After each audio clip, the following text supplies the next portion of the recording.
Meaning of exculpation. Exculpation. Exculpation. Exculpation.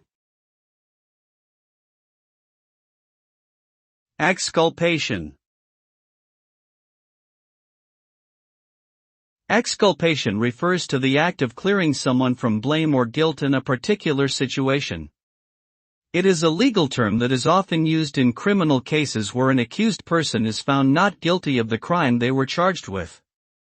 Exculpation can also refer to the process of proving innocence or demonstrating that someone had no wrongdoing in a certain situation. Ultimately, exculpation absolves a person of any negative consequences or accusations that could have arisen from their involvement in a particular situation.